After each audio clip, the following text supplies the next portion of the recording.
The Need for Speed series is one of EA's most prolific and longest running franchises. It started in 1994 with the release of Road and Track Presents The Need for Speed. Now, this series is a special one to me because this was my first foray into racing games with Need for Speed High Stakes, which came out in 1999. And I still like that game. It is a lot of fun, but the series kind of made a change into a different direction with the release of Need for Speed Underground, which was in 2003, going from just always racing like high exotics into the underground scene with car tuning, nighttime racing, and the idea of drag racing and drift events, which was something new for the series. And they would expand upon this with the next installment, Need for Speed Underground 2, but it wasn't until 2005 when their ninth installment basically became one of its best-selling and probably most well-known entry in the series. And that would be Need for Speed Most Wanted 2005. I'm mentioning the year specifically because there was another version of Most Wanted released in 2012 under the same name by Criterion. But we're focusing specifically on the 2005 game. And this one is up there as one of my favorite entries in the franchise for many reasons. And considering that this game is now 20 years old, now I feel old for saying that, I thought it would be appropriate to go back to this one and see if my memories of this game are remember this in a positive light, or was it just I was blinded by nostalgia and it was something else. So let's take a look in to see what makes this game special. Now, as I said, this was the ninth installment in the series. This came out on multiple platforms. The most prolific ones were, I would say, the Xbox 360 version because that was a launch game for the platform. But I did end up getting it on PC, and this is the Black Edition. The Black Edition actually comes with some bonus content, which we'll talk about a little bit later on. But in this game, you're basically playing as a racer who makes it into Rockport City and is just basically looking for events, but you're also working your way up something called the Blacklist. Now, when you start the game, you're getting used to being in the daylight now, considering the last two games, Underground 1 and 2, were set at nighttime.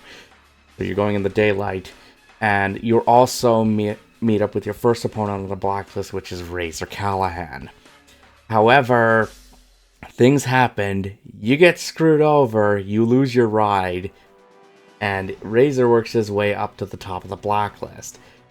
But you team up with a character named Mia, and she helps you trying to get your ride back.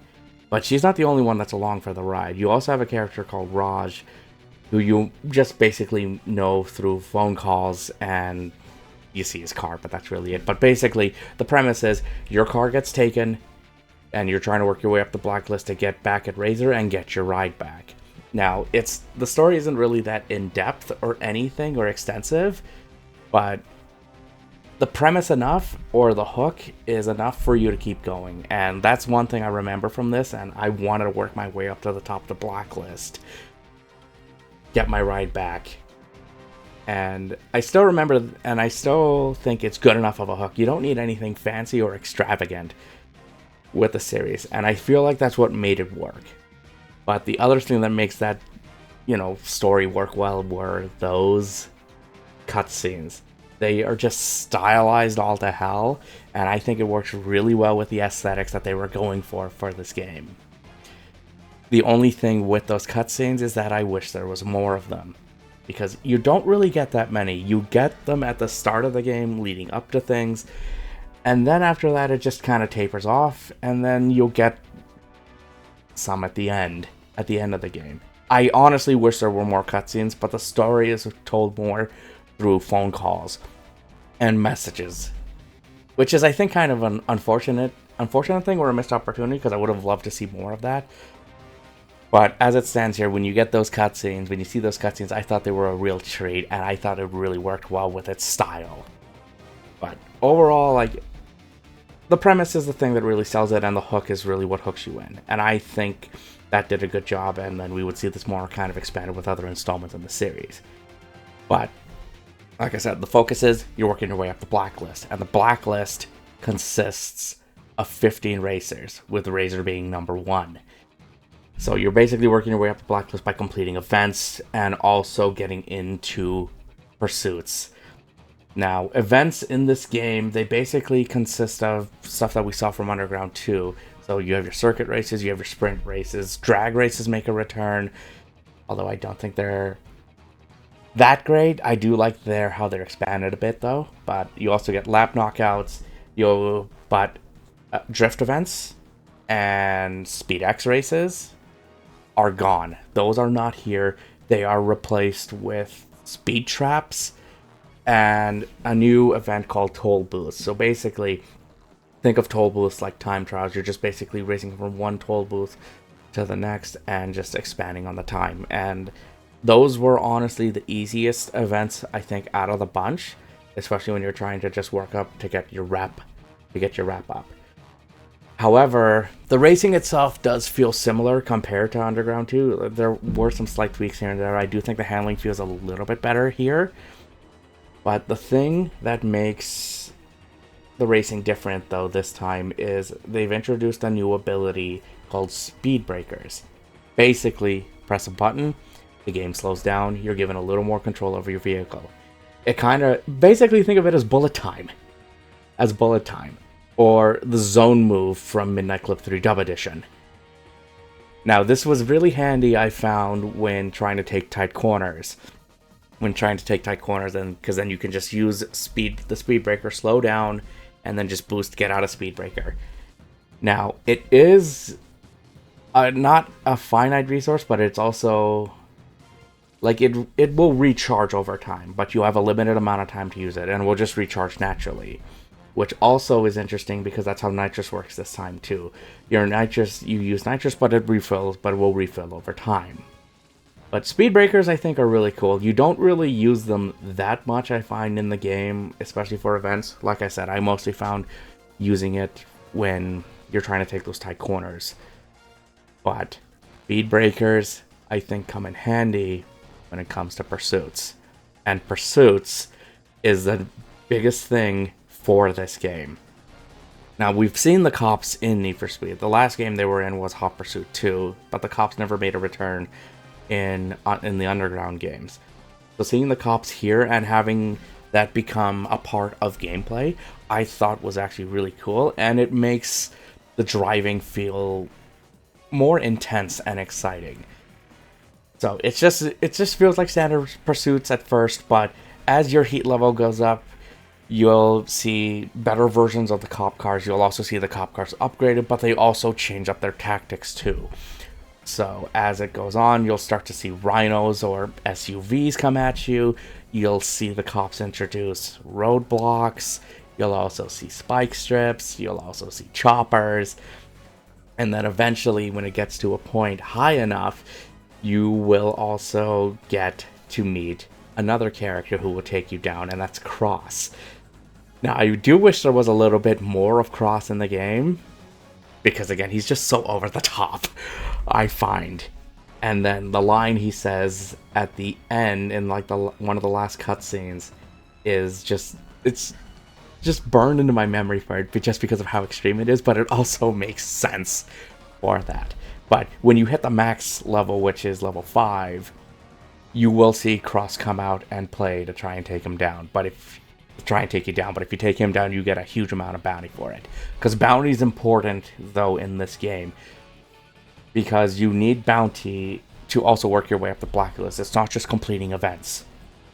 And you do this in terms of earning bounty, whether it be escaping the cops in a short amount of time, or making a pursuit last for a specific amount of time, getting your bounty up to a high enough level, doing enough damage, hitting enough cop cars, dodging enough roadblocks, spike strips.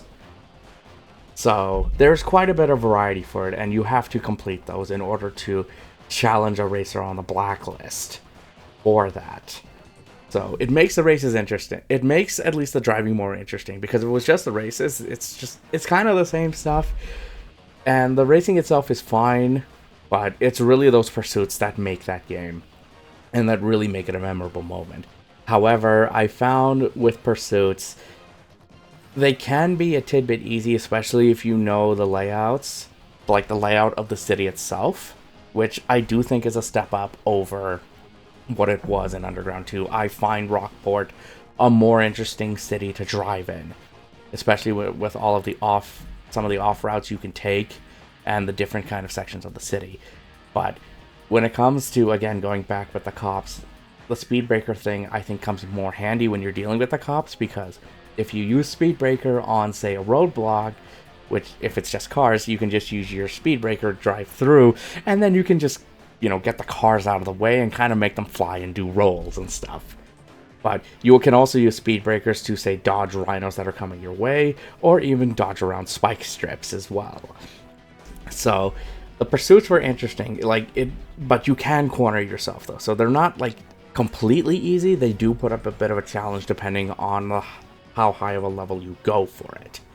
So something to keep in mind. But in my playthrough, I think I only got caught by the cops once. So depending on your skill level with it. But what happens if you do get caught by the cops? Your vehicle can get impounded, so you'll have a mark on it.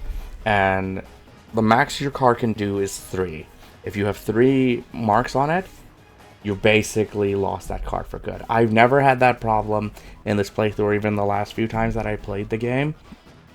I never let it get to that point. But there are things you get from blacklist races that can work in your favor. So when you complete a set against a blacklist member and they're defeated, you have the chance to get at least 2 unlockables. So you can either do, say, a visual part, a performance part, or there's these 3 unknowns. And I mostly went for the unknowns. And the unknowns consist of, say, getting another impound strike on your vehicle, getting extra cash, or the most valuable one, getting your blacklist racer's car. And that's something I also found with this game, is that I never really had to buy cars. I bought the first one that you get at the start of the game, but I was mostly relying on getting those unknown ones and hopefully getting my racer's cars, and I managed to get most of them for it. And the cars that they get do come with performance upgrades, because that's something that is carried over as well from the Underground games. You can do performance customization on your vehicles, increasing their turbo, their brakes, or even the nitrous systems, engines, all that stuff. So that stuff still carries over. You can do some performance customization tweaking like you could in Underground 2. It's not as complicated, so it's just a little bit more simplified. So it's nice that that's there. I never used it because I didn't really have a need for that. I was fine with how the cars were as they are. But if you want it, it's there.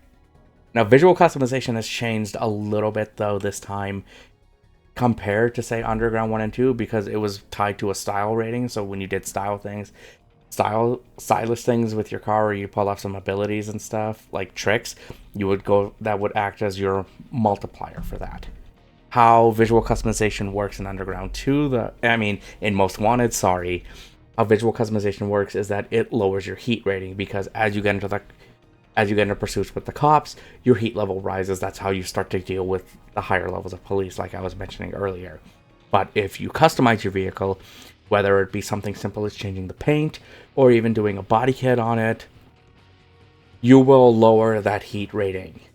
So you could go, if you had a car that was at level 4, you can lower it down to a level 1, for instance, and just go back to basics. Now, this is fine. And one thing with that, too, is I found when playing the game for those customizations, again, I only had to use it a little bit just to kind of lower the heat rating. Because sometimes there are points in the game where the game will just increase your heat rating, and then there's a point where it will just lower it down, where it will give you a break. But it's at certain points in the story, and I think it only happens once or twice or something. I will give you a tip, though, when it comes to this. If you're playing this and you're just relying on one vehicle, I probably wouldn't do that. I would recommend you at least have two. One strictly for racing, and one strictly for racing, for pursuits, for racing against the cops. So you have one that's tuned for events, and then you have one for pursuits, which I feel actually worked out pretty well, because then I could just balance those out. Because the other thing is, if you don't want to do the visual customization and everything, the car that has the high heat rating, when that's parked in the garage and you use another car for racing, the cars parked in your garage will lose their heat levels eventually as you complete events. So if you don't want to partake in car customization, which I still think you should, because the customization is still fun, I find. You can still lower the heat rating, so you have options at least when it comes to that. And overall, at least the gameplay hook was there. Like I said, the racing was fine. I did think some of the events were a little bit easy, but when you do blacklist races, it becomes a little more difficult for stuff. But the racing itself is the same. It's just the context of things and what you're doing with is what makes it different. But it's really those pursuits that save that experience, I find. And the fact that they weave the cops into the gameplay systems itself, I think is really good, and was a welcome addition and a welcome addition / return to see the cops back here. And this wouldn't be the last time we see them. But there was more to the game than just that career mode. That career mode still sticks with me to this day, but if you want to, there's also quick races as well. You also have challenges. There's 68 of them in the game. However, if you got the Black Edition, you did get one more, so that makes it 69. Very nice. There was also another unlockable one as well. So when you were done, which is, I think, inputting a Burger King code or something for that, so you could technically get 70 then at that point. But overall, like, gameplay-wise, I thought it was still pretty good. And it still kind of holds up to me, at least with it. I still had fun even just driving around the city, driving around all of Rockport, just to explore, and even just randomly getting into pursuits. But it's not just that makes the game. The other thing that really stood out with it was its presentation.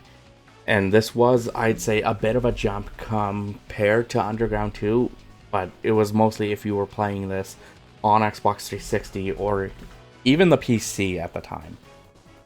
And I think this game looks really good for it. Its use of special effects, the use of blur, even though like it does have that kind of brownish kind of tint color to it, but also the idea of it being set in the daylight, I think, is a really big thing. The cars themselves look really good. And overall, it just has a sense of style to it. Just like how the Underground games had their sense of style, I think Most Wanted also had the same thing, and it carried that over really well. Especially with how distinct each section of Rockport is. And again, those cutscenes are just awesome. I just wish there was more of them, like I said earlier, for the story. But no, visually, I think this game still holds up. It is pretty good, though. If you were to play it on PC, though, there are some mods you can do for it, which I really think help the experience. And that's actually how I played it for this game, for this video. So all the footage you're seeing of that is that PC version. But yeah, no, the game looks good, and I still think it actually runs really well. I know on 360 it did kind of drop here and there, but it's just the visual fidelity with it, I think, really just helped with it. But also the other thing with that game was its soundtrack. And the soundtrack is a mixture of styles. It leaned more into like rock, I found, with it, but it did have some memorable tunes, which I can't play some of them here because of copyright stuff. But it did introduce me to some bands, and some of them that I still enjoy listening to this day. Like, for instance, Disturbed was on there. You also had Avenged Sevenfold. You had Static X. And the other big ones for me were Cell Dweller and Styles of Beyond. Now, I did listen to a little bit of Styles of Beyond before because they did do some tracks with Mike Shinoda for Fort Minor. But the Styles of Beyond tracks, the two that are in there, are really good. And all the music I actually think fits really well with the game. And the nice thing also with the music as well is that when you get into pursuits, the tracks change. it goes into this really dramatic, almost orchestral sometimes, music, and it really makes those cop chases feel intense. And when you're especially on the verge of getting captured, or even when you're just trying to get into cool off zones away from the police, no, the music works really well, and it's relatively seamless when it comes to going between the tracks. But also the tracks do repeat, so you will hear them after quite a while, just like with all the music in general. But I enjoyed the music for what it was. Whether that's the case for you, your mileage may vary with it, but no, the soundtracks are good, especially when you get into those pursuits, which I really think help break up the pace of the licensed soundtrack. So, like I did with Midnight Club 2, this series is really focused on something to answer one question, and the question is this: does it hold up? When going back through Most Wanted, it did bring back the memories of why I thought this game stood out, is with those pursuits really being the highlight, those cutscenes, and that hook of trying to take down Razor and get my car back initially with it. But I found there was a difference between playing it in little bursts and then just doing it in just one like long stretch over a few days. It did get repetitive, though, I found, but I never really got bored when playing with it, and I think that's the big thing, whether it be when doing it for those long stretches. Because I just wanted to get it done as soon as I could, but also just try to see what everything it had to offer. So I found there was that going for it, but with racing games, like, what more can you do with the tracks and everything? It is nice to take different routes through the city and have them interconnect, but it's really that hook of getting your car back. And those pursuits, as I said, really make that game what it is and why it's memorable and why it's sold really well. So to answer that question, yes, I think this game still holds up even after 20 years. I had a joy going back to it, and I would definitely do it again. It's up there, I would say, with Midnight Club 2 as one of my favorite racing games. And this is also like one of my top games in the franchise as well. And there is a reason why it's sold well and it's still considered highly regarded. The only real issue with it is that you can't really get your hands on it anymore, or at least of this one specifically, unless through other means, or if you can find a physical copy of it, hopefully for reasonable prices. So there is that going for it. But if you haven't played Most Wanted, at least this version of Most Wanted, it is worth playing. I really enjoyed it. It does hold up after all these years. So this was, again, the next episode of this series of Does It Hold Up, and I had fun doing this one. This was one I've been wanting to go back to for a long time, and I'm glad I could finally get to it. But with that, I want to ask you guys a question with this, because Need for Speed did annual installments for this. Would you be interested in seeing the next one, Carbon? Because I've only played through Carbon once or twice, and I have some thoughts on it. But it's been a couple years since I played it. Would you think it'd be a good fit for this? Let me know. Leave your feedback in the comments below. I'd love to hear what you guys have to say. What are your thoughts on Need for Speed Most Wanted, and what do you think of this series? Also, don't forget, like the video, subscribe to the channel. And again, just like I said, leave any comments, whether it be on these games, the series, or anything. I'd love to hear what you guys have to say. And I thank you for taking time out of your day to watch this. It really means a lot. So until next time, everybody, stay safe, and I will see you in the next one.